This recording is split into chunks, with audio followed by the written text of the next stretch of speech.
کا یہ ہاتھ میری بیوی کی امانت ہے، یہ صرف اسی کو چھو سکتا ہے اور کسی کو نہیں چھو سکتا۔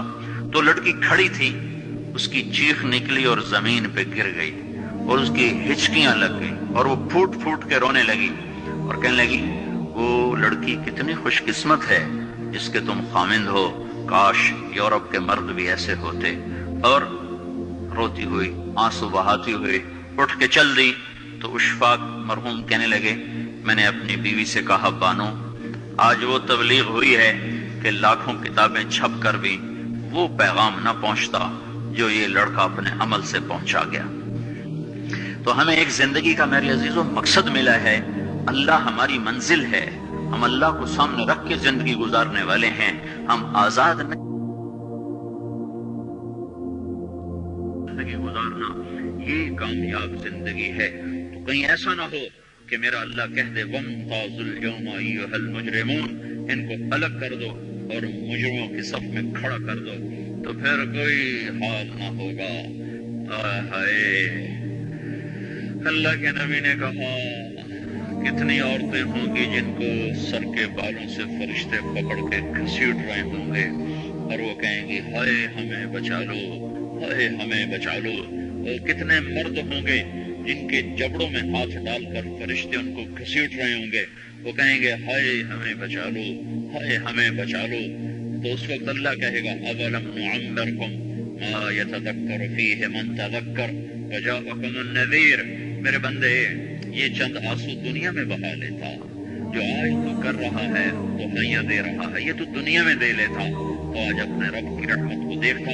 تجھے بتانے والے بھی آئے تھے، تمہیں سمجھانے والے بھی آئے تھے، لیکن تو مذاق اڑاتا رہا، تو ان کے ساتھ مستیاں کرتا رہا۔ آج دیکھ ایمان والے کتنے اونچے جا رہے ہیں، جنہوں نے مجھے راضی کیا کتنی بلندیوں کا سفر کر رہے ہیں، اور ان کے ساتھ میں کیا کرنے لگا۔ یہ کامیابی اس کو ملے گی جو اپنا سب کچھ اپنے اللہ پر لگا دے گا، وہ اپنا سب کچھ اللہ کے محبوب صلی اللہ تعالی علیہ وسلم کے طریقے پر لگا دے گا۔ یہ کامیابیاں اس کا مقدر ہیں۔